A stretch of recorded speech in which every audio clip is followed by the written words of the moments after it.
Hello बच्चों, कैसे हैं।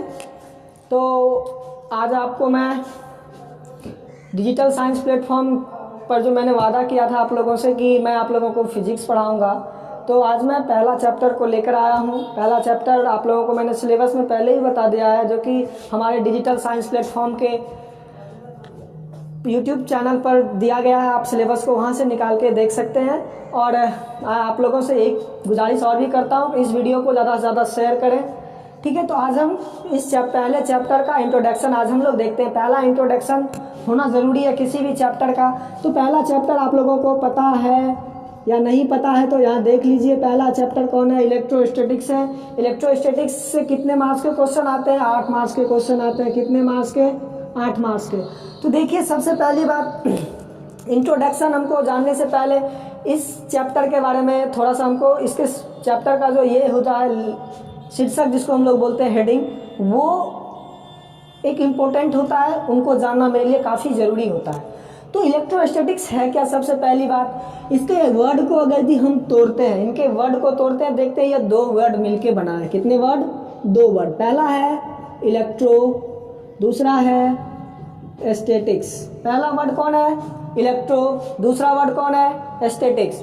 इलेक्ट्रो का अगर भी हम लोग मीनिंग देखें तो ये होता है चार्ज, और इसका क्या होता है? रेस्ट। इसको हम लोग हिंदी में जानते हैं तो ये होता है आवेश, और इसका विराम। तो बच्चों, कितना समझ में आ रहा है? इलेक्ट्रो का अर्थ होता है चार्ज, जिसको हम हिंदी में बोलते हैं आवेश, इसका रेस्ट और विराम। तो कहने का अर्थ है, मीनिंग है इसका, कि जिसके अंतर्गत हम आवेश को विराम में पढ़ते हैं।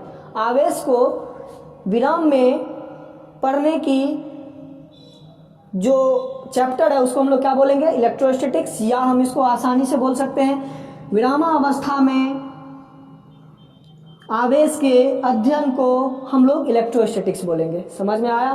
फिर से बोल देते हैं एक बार, विरामावस्था में आवेश के अध्ययन को इलेक्ट्रोस्टैटिक्स बोलेंगे। ठीक है, समझ में आ गया। अब हम लोग जानते हैं फादर ऑफ इलेक्ट्रोस्टैटिक्स कौन है। सबसे पहला father of electrostatics, F for father, O for of, ये E फॉर इलेक्ट्रोस्टैटिक्स। ये है थेल्स। कौन है? थेल्स। कौन है? थेल्स है। किसने आवेश का जो प्रतिपादन हुआ था, सबसे पहला जो था फादर ऑफ इलेक्ट्रोस्टैटिक्स, थेल्स, उन्होंने ही आवेश का प्रतिपादन किया था। तो ये देखिए, इनकी प्रतिपादन जो आवेश का हुआ, तो उसके लिए एक उसकी कहानी क्या है? उसका कहानी को हम लोग हिस्ट्री बोलते हैं। हिस्ट्री है क्या कि थेल्स ने क्या किया था? 600 ईसा पूर्व, कितने? 600 ईसा पूर्व एक बिल्ली का चमड़ा, बाल लगा चमड़ा, और अंबर का टुकड़ा, जैसे ऐसा ही होता है एक अंबर का टुकड़ा, ठीक है, जिसको हम एबोनाइट बोलते हैं। उसके टुकड़े को जब उन्होंने रफ किया, मतलब रगड़ा, तो देखा कि अंबर के टुकड़े पर या एबोनाइट की छड़ पर क्या हुआ? एक विशेष प्रकार का गुण आ गया, जो क्या करने लगा? छोटे छोटे टुकड़ों को अपनी ओर आकर्षित करने लगा। जब वो आकर्षित करने लगा तो उस पर एक विशेष प्रकार का गुण आ गया, तो उसको उन्होंने क्या नाम दिया? उन्होंने देखा तो उन्होंने क्या नाम दिया? इसको घर्षण विद्युत नाम दिया। क्या दिया? घर्षण विद्युत नाम दिया। और कुछ समय बाद ऐसा पता चला कि यह एबोनाइट नहीं बल्कि कांच के टुकड़ों पर भी ऐसा गुण पाया जाता है। तो सबसे पहली बात, हिस्ट्री तो आप लोग समझ गए। अब देखिए, चार्ज है क्या? चार्ज है क्या? चार्ज, देखिए, चार्ज एक वैसा गुण है जो किसी भी विद्युतीय पदार्थ को, चार्ज एक वैसा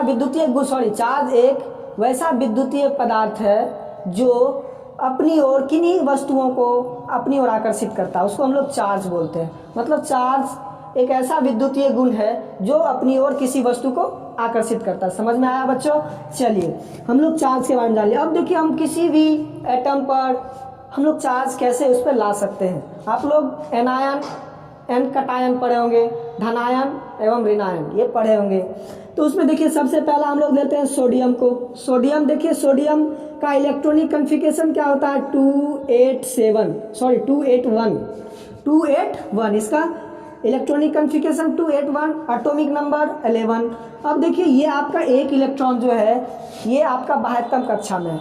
इसको स्टेबल होने के लिए कितना चाहिए इलेक्ट्रॉन? 7 इलेक्ट्रॉन और चाहिए। अगर आपके पास कैपेसिटी है 1 रुपये की आपको कोई 7 रुपया नहीं देगा, तो ये क्या करेगा बेचारा, किसी और को दे देगा, चलो भाई तुम बिजनेस कर लो इसके साथ, तुम हमको जो फायदा होगा हमको दे देना।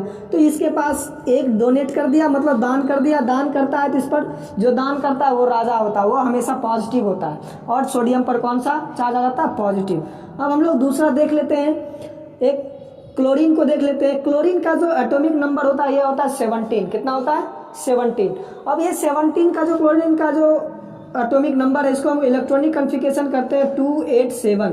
अब देखिए इसके 72 कक्षा में कितना इलेक्ट्रॉन, 7 इलेक्ट्रॉन। अब ये 7 इलेक्ट्रॉन क्या करेगा, अब इसके पास 7 रुपये का औकात है, इसको अपने स्टेबल को पाने के लिए सिर्फ 1 रुपये की ज़रूरत है। अब 1 रुपया इसको कोई भी दे सकता है, अगर घाटा लगा इसके पास खुद 7 रुपया है, वो हमको बाद में रिटर्न कर सकता है, या किसी से 1 रुपया क्या किया, 1 इलेक्ट्रॉन ले लिया। जब लिया तो इस पर कौन सा चार्ज हो जाएगा, जो लेने वाला कर्ज होता है, देने वाला राजा होता है, बस समझ लीजिए आप, लेने वाला कर्जदार और देने वाला राजा। तो ये Cl पर क्या हो गया, माइनस चार्ज उत्पन्न हो गया।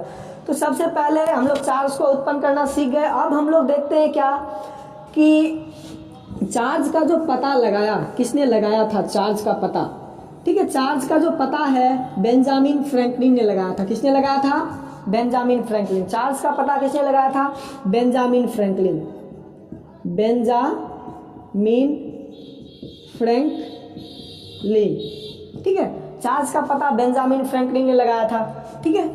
तो इसमें जो उन्होंने पता लगाया कि चार्ज 2 प्रकार के होते हैं, कितने होते हैं चार्ज, 2 प्रकार के।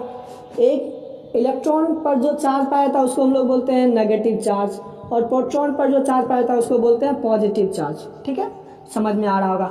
अब देखिए यहाँ तक तुमको समझ में आ गया, इलेक्ट्रॉन पर चार्ज पॉजिटिव और प्रोटॉन पर चार्ज, इलेक्ट्रॉन पर नेगेटिव, प्रोटॉन पर पॉजिटिव। अब हम लोग देखते हैं यूनिट को, देखते हैं चार्ज का यूनिट है क्या।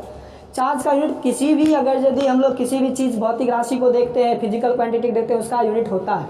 तो यूनिट, अब देखिए यूनिट है क्या इसका, यूनिट जो है हम लोग लेते हैं SI यूनिट, इसका जो SI यूनिट है ये है कूलम, क्या है, कूलम, इसको हम लोग C4 कूलम बोलते हैं, ठीक है। अब हम इसके ऑप्शनल भी हैं, 2 ऑप्शनल है, कौन है, एक ESU, एक होता है EMU।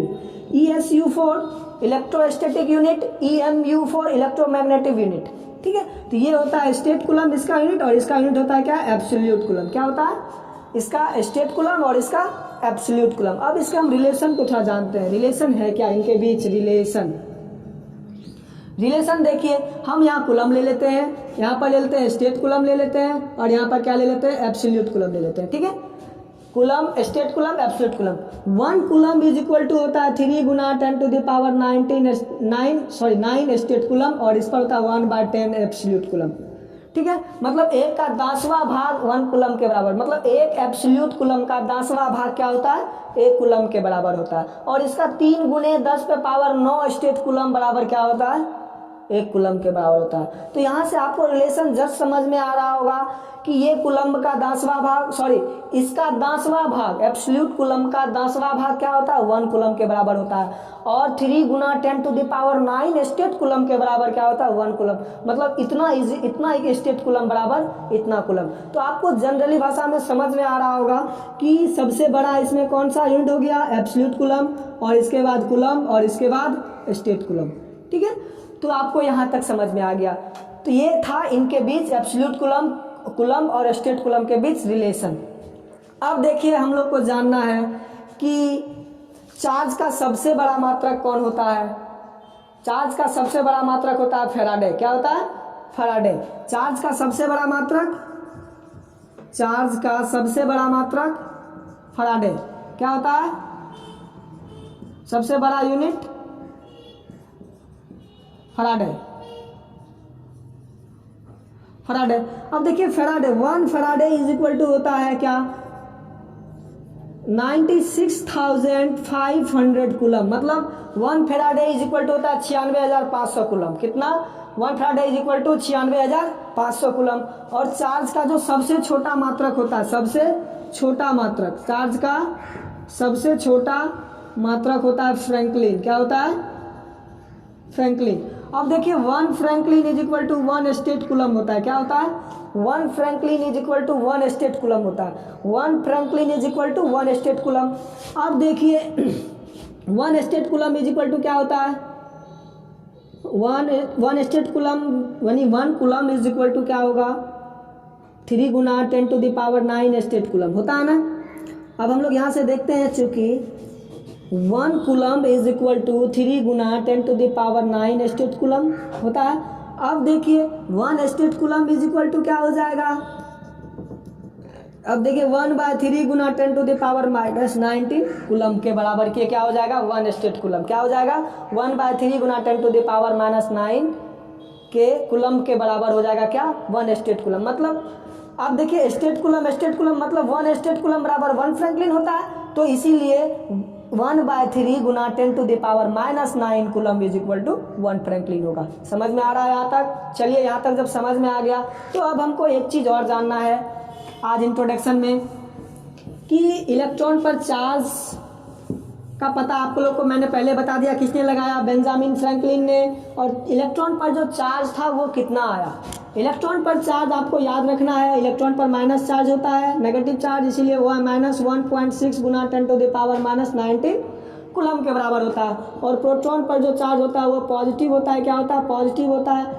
इसका वैल्यू वही होता है 10⁻⁻19 कूलम। अब इन्हीं दोनों के कारण, क्योंकि किसी भी एटम में number of electron and number of proton क्या होते हैं, समान होते हैं, जिसके कारण वह एटम को क्या कर देते हैं, न्यूट्रलाइज कर लेते हैं और एटम पर कोई चार्ज नहीं होता, ठीक है। लेकिन न्यूट्रॉन पर जो चार्ज होता है वह शून्य होता है, ये आपको पता है। इसके न्यूट्रॉन के बारे में मैं आप लोगों को आगे बताऊंगा। न्यूट्रॉन पर जो चार्ज का एक प्रॉपर्टीज है उनको भी मैं अगले वीडियो में आप लोगों को दूंगा। सबसे पहले हमको यहाँ तक, आज हम लोग यहीं तक देखेंगे इंट्रोडक्शन में, मिलते हैं फिर अगले वीडियो में। और मैं आप लोगों से आशा करता हूँ कि आप लोग इस वीडियो को ज़्यादा से ज़्यादा शेयर करें, ज़्यादा से ज़्यादा अपने दोस्तों तक पहुँचाएँ। यही ठीक है, मिलते हैं फिर अगले वीडियो में। जय हिंद, जय भारत।